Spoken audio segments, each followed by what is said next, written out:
Programa Resenha. Oferecimento Blue Telecom. Soluções corporativas em telecomunicações.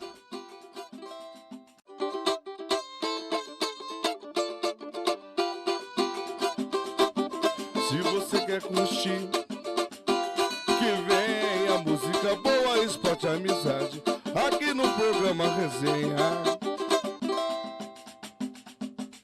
Olá você, mais uma vez, seja bem-vindo ao Resenha, seja bem-vindo aqui ao Mr. Beer Verbo Divino, no coração da Zona Sul de São Paulo, onde hoje eu recebo dois craques, dois super convidados, que eu vou aqui já pegando um alô, o músico Pedro Mariano, aliás, que me dá o prazer de voltar ao Resenha para esse bate-papo. Sempre. São Paulino. Sempre. Amante do futebol. Muito. E da boa música, obviamente. Claro. E eu quero também pegar aqui o boa noite, um abraço grande, um prazer de receber aqui um ex-companheiro de São Paulo, um ex-ídolo, aliás, ídolo da torcida tricolor, o ex-volante Pintado. Pintado, prazer te receber no Resenha, viu?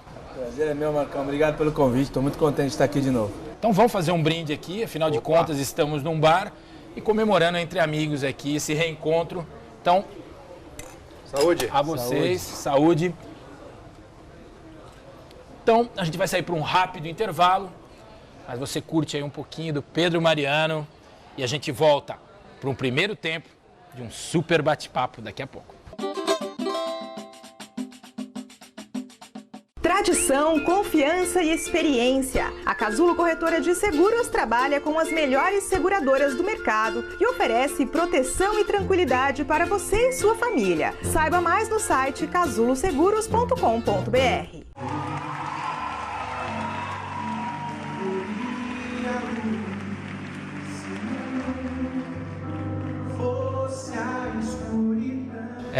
Esse é Pedro Mariano e orquestra. Aliás, tá lindo o DVD, o CD. Eu imagino o show, né? Deve estar contagiante, né?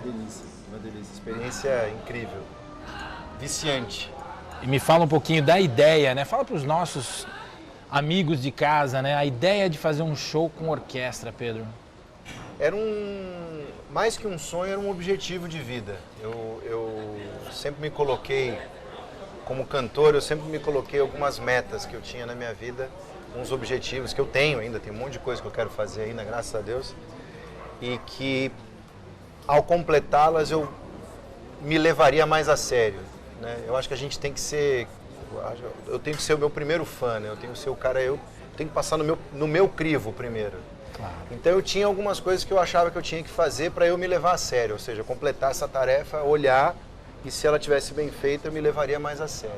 Então eu fiz um disco de piano e voz que eu queria, e aí esse é o outro lado, né? Enquanto o piano e voz é extremamente minimalista, esse é superlativo total, é o oposto, orquestra, arranjos complexos, tudo. Mas importante, meus maiores ídolos como cantores fizeram em algum momento da sua carreira, ou em toda a carreira, discos assim, como Frank Sinatra, como Ella Fitzgerald. Então, o próprio Roberto Carlos, que eu adoro, sempre está acompanhado de uma grande orquestra.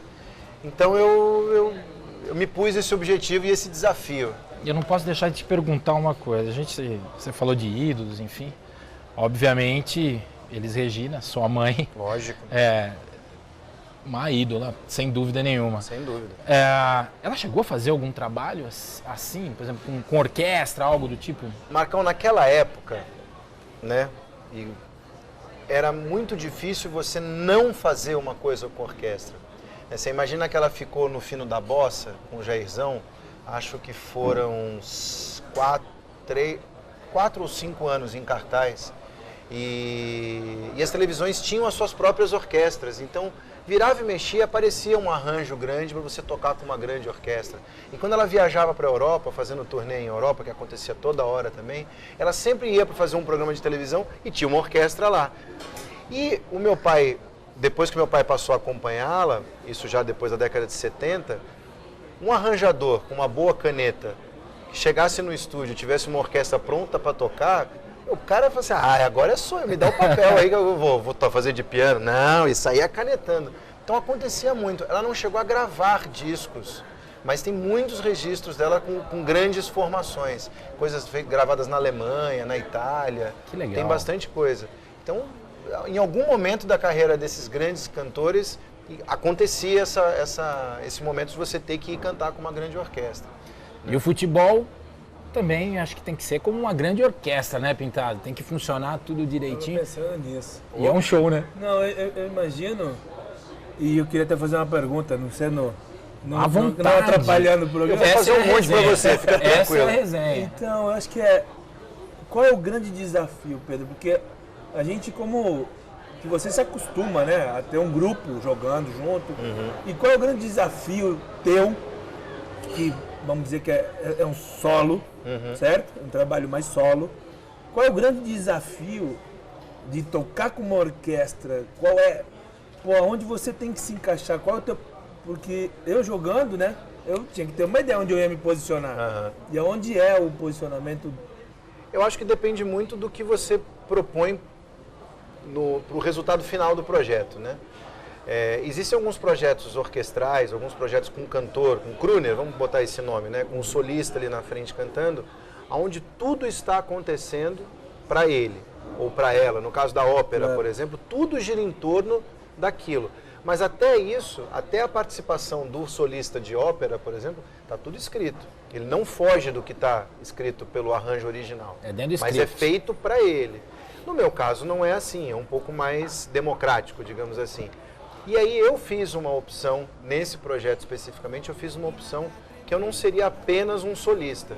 Eu queria ser um solista, mas eu queria que soasse como um todo. Ou seja, eu queria ser uma peça participativa do projeto como um todo. Esse é um grande desafio, porque você tem que se destacar, mas você tem que compor com todo mundo. É um pouco como é ali dentro, né? Dentro das quatro linhas é um pouco assim. Idioma, né? tem que ser o craque. É isso aí. Tem que ser craque para fazer isso, tem que ser craque, senão Tem os 10 para correr e tem um para ser o maestro. tem que ter uma cabeça de bagre, tempo para correr atrás dos outros, faz parte. Pintado, e vamos falar um pouco da sua carreira então, né? Opa. Vamos falar lá de trás, a história toda do Pintado. Luiz Carlos de Oliveira Preto. Começou no São Paulo. Poucos sabem, né, Marcão? Meu nome poucos sabem. Só para quem eu devo que sabe meu nome completo. Pô, então eu vou procurar saber se tem alguma dívida aí nessa história comigo, hein? Tranquilo, não tem esse problema. Mas acho que foi o início como qualquer outro garoto do interior, né? Esse amor pelo futebol é nosso único passatempo no interior, né? Na verdade, eu tinha um campinho lá na minha casa e essa paixão pelo futebol foi muito cedo e muito próximo de mim, né? Eu comecei a jogar no Bragantino com todas as dificuldades. Já na base. Já na base. Mas a base já era muito... Aquela dificuldade de um clube de interior. Se o profissional já tinha muita dificuldade, a base muito mais. Mas acho que isso foi um fator determinante na minha carreira, Marco. Eu sempre fui teimoso, cara. Falei, não, eu vou jogar, eu quero jogar. Não me importa quais são os obstáculos, eu vou enfrentar e vou fazer dar certo.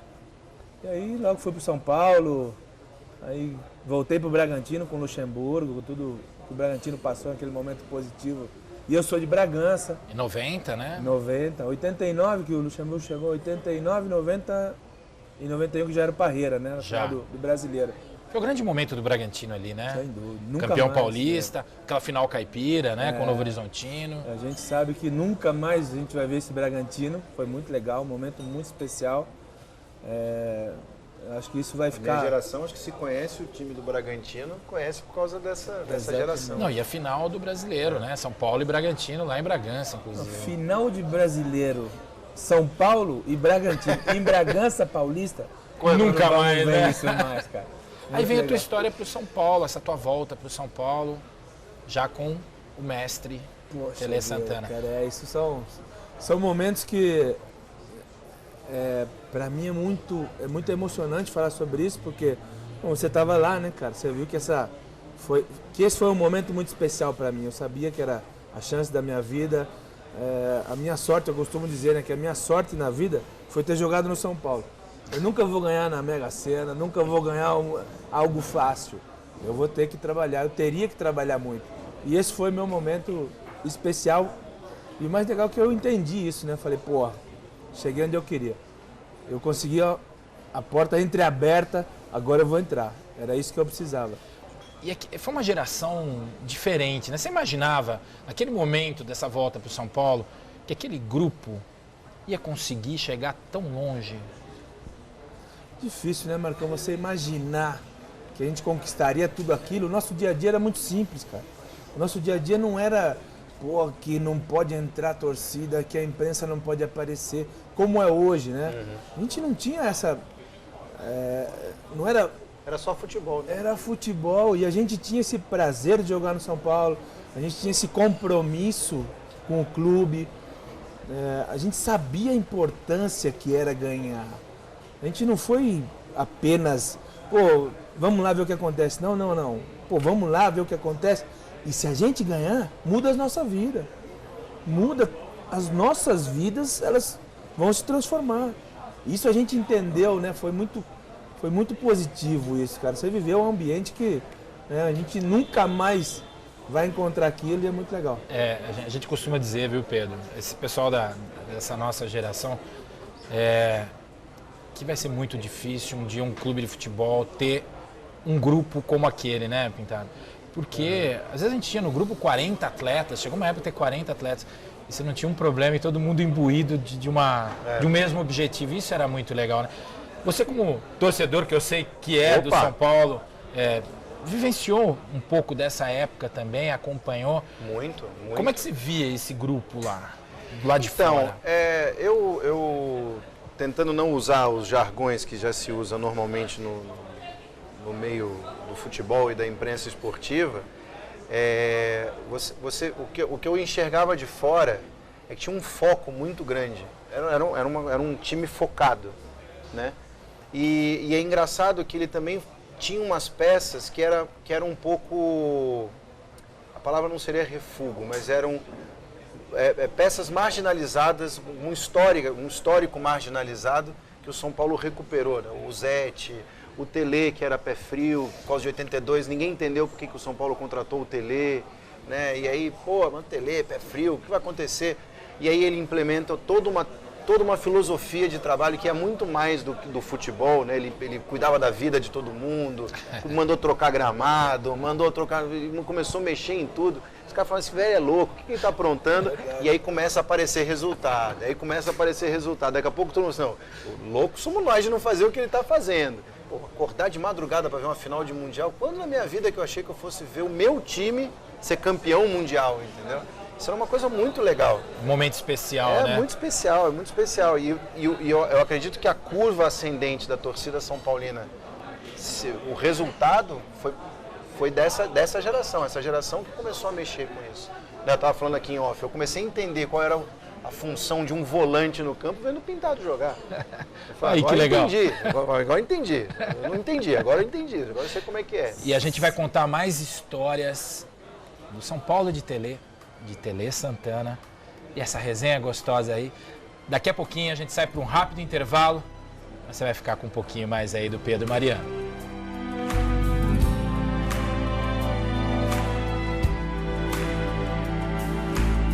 Simplesmente posso esperar. O quê?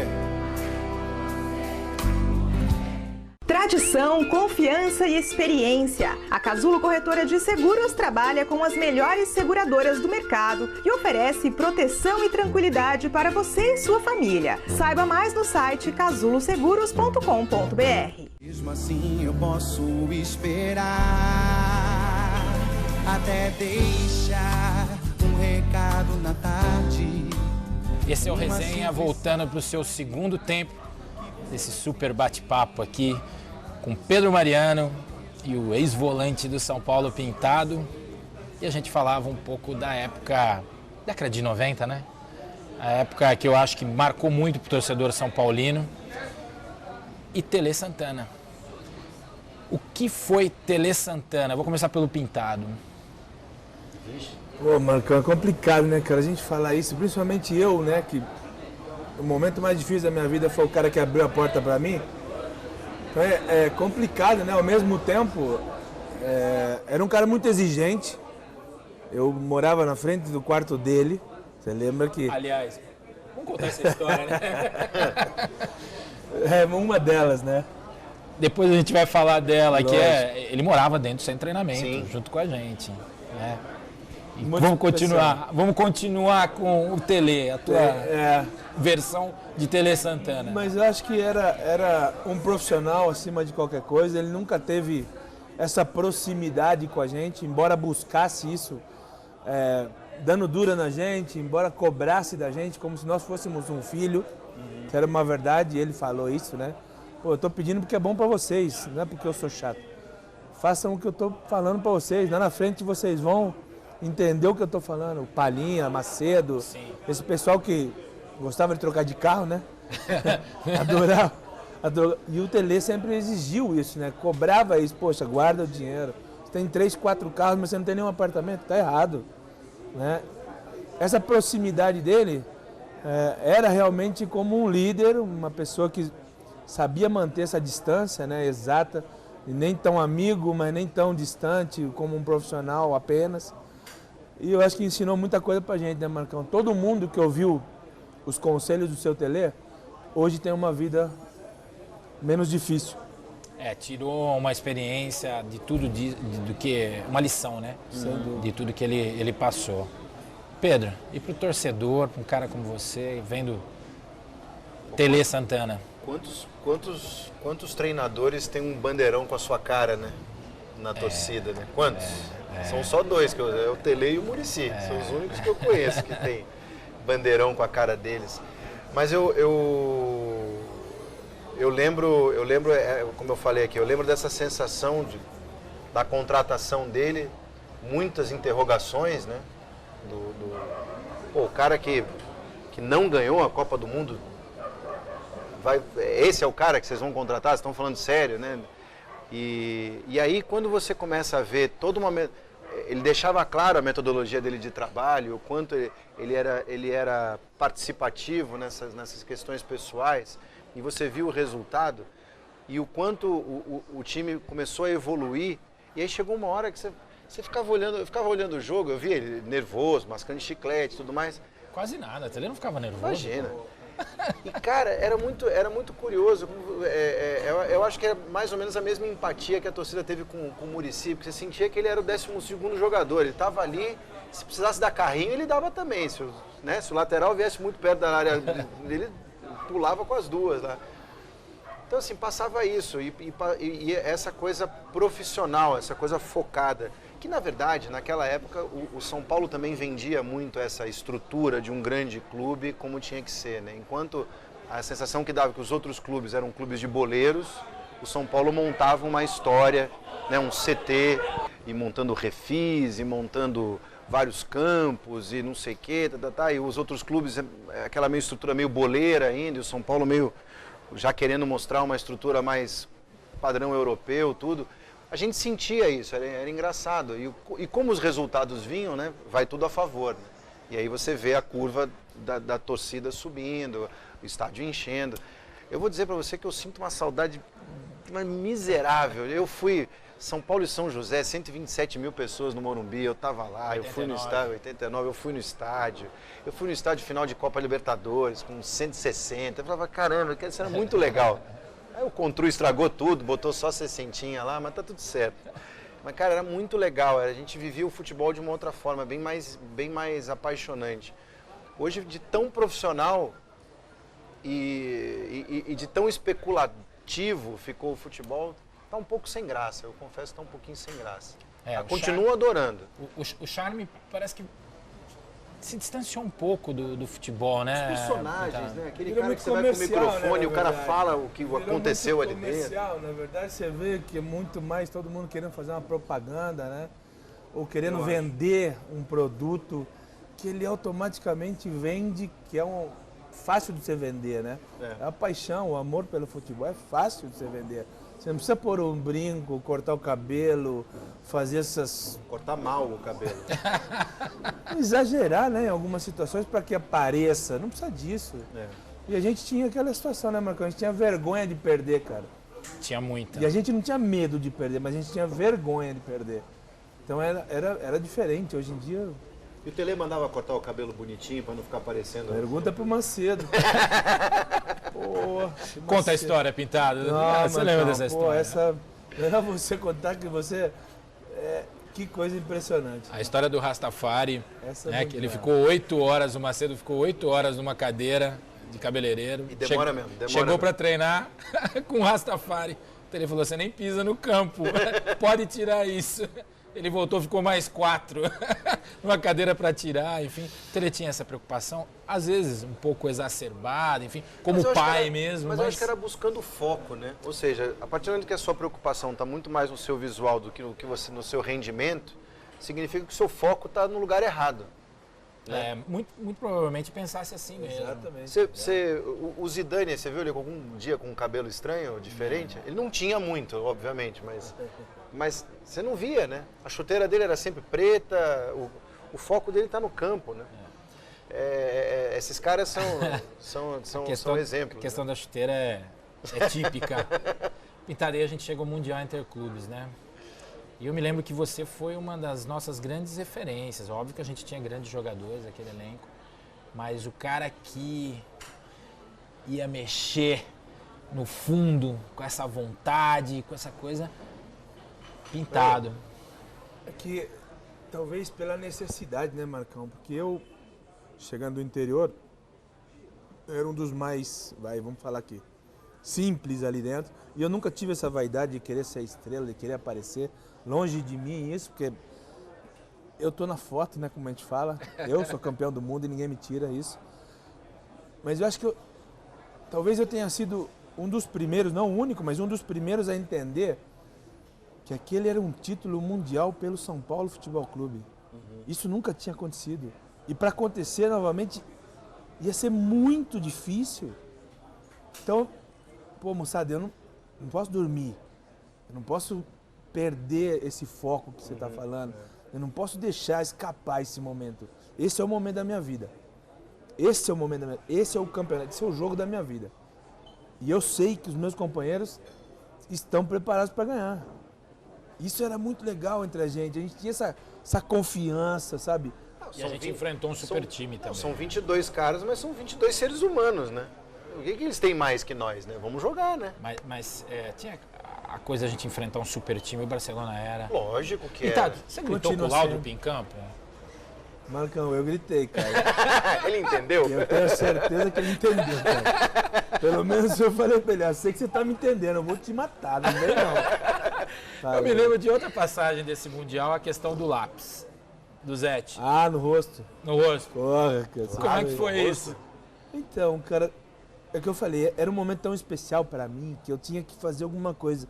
Eu tinha que mexer, eu tinha que, sabe, sinalizar de alguma maneira que era uma guerra pra gente, que era um momento muito importante. E um dia antes, no Japão, né, a gente assistindo televisão, alguma coisa, eu vi os guerreiros, índios, né, guerreiros, com aquele negócio no rosto, assim. Falei, puta, como é que esses caras fazem isso, cara? Só arrumar um jeito de fazer. Só arrumar uma tinta, só arrumar um lápis. E aí foi onde eu encontrei a esposa do doutor, do Casal Del Rey, o seu Fernando. Tava lá. Falei, só me arruma um lápis pra mim. Mas o que você vai fazer com o lápis? Falei, me arruma o lápis. Só não vou devolver mais, né? Mas me arruma o lápis. Aí eu fui, passei aqui no rosto, aí o Zé chegou e falou, porra, isso aí, vamos lá também. O Zé também passou. Sei que nós ficamos mais feios, né? E os caras assustaram. E eu acho que os caras assustaram. Tão louco, cara. Mas era alguma coisa diferente, a gente tinha que acrescentar para enfrentar um jogo muito difícil. Né? E aquele primeiro gol, rolou uma ducha de água fria ou não? Muito, cara. Pô, pra gente foi complicado. Eu achei que seria um jogo que a gente tinha que... Nós deveríamos nos transformar dentro do jogo. Era a grande prova daquela equipe. Era o momento de falar, pô, nós somos bons mesmo? Nós somos bons, vamos virar o jogo. Essa equipe esse time é esse time que a gente acha que é. Então esse é o momento. Calma todo mundo, vamos voltar a jogar. Que fala-se muito, né? Principalmente de uns anos pra cá, que o brasileiro recuperou a sua síndrome de vira-lata, né? Que o Nelson Rodrigues vivia dizendo, né? Que veio para apanhar, né?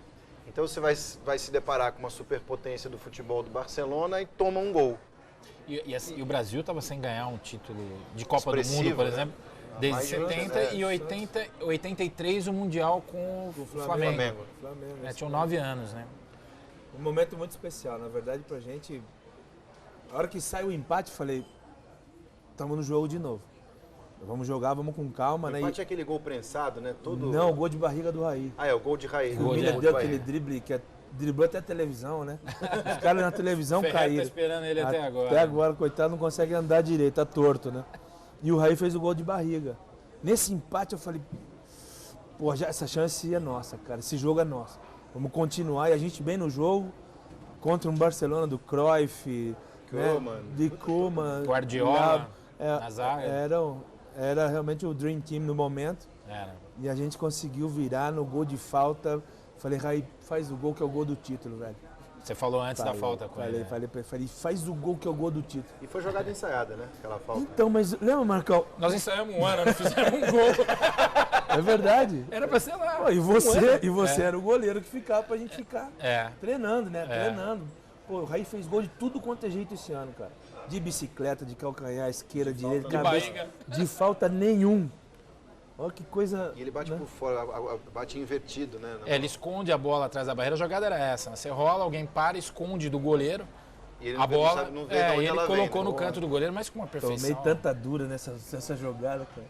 Seu tele, fica lá, para a bola pro Raí chutar. Falei, pô, vou lá, né? Pô, bati, o Raí errava, a culpa é sua. Você não sabe arrumar a bola. Sai daí, vai lá, Cafu, vai você agora. Pô, mas tomei tanta dura, cara. Ô, gente, são histórias e mais histórias e nosso tempo é limitado. Pô, né? Que pena. E quero agradecer antes, eu vou pedir, o pessoal do Mr. Beer vai trazer um presente, uma lembrança do programa e do Mr. Beer para convidados especiais, todos que passam aqui são especiais. E esse programa mais do que nunca especial, ele vai estar trazendo. Que maravilha. Pô, obrigado. Obrigado. Gente, quero agradecer de coração, Pintado. Puta, se a gente ficasse aqui nesse papo, né, a gente ia ficar aqui horas e horas. Ia faltar programa. Mas nós vamos fazer um outro programa terminando esse papo, essas histórias. Quero agradecer demais a vinda de vocês. Quero fazer um brinde final, tá? Obrigado. Tem alguma rede social que vocês queiram deixar? Pedro? pedromariano.com, não põe um BR que vai parar numa imobiliária e eu não ganho uma porcentagem para essa casa vendida. Né? Pedro Mariano Oficial no Instagram e também no Facebook, a fanpage do Pedro Mariano. Chega lá que... Pintado, quem quiser te encontrar em rede social, encontra? Impossível. Não? Não. Tô fora. Nem de GPS. Não. Para me encontrar, tem em Bragança. Só em Bragança Paulista vai me encontrar fácil. Não tenho dificuldade nenhuma. Ótimo, gente. Obrigado mais uma vez. Foi uma delícia fazer esse programa. E a gente vai encerrando, mais uma vez, lembrando que é acompanhar o programa Resenha, nossas redes sociais, Facebook, Instagram. E quiser passar o seu e-mail, contato@programaresenha.com.br. Dê sua sugestão, crítica, elogios também. E a gente vai encerrando o programa de hoje. Até a próxima semana. Fiquem um pouquinho mais aí com Pedro Mariano e Orquestra. Uma simples saudade que você vai sentir quando sentar-se à mesa. Uma simples certeza que agora é você quem espera por mim.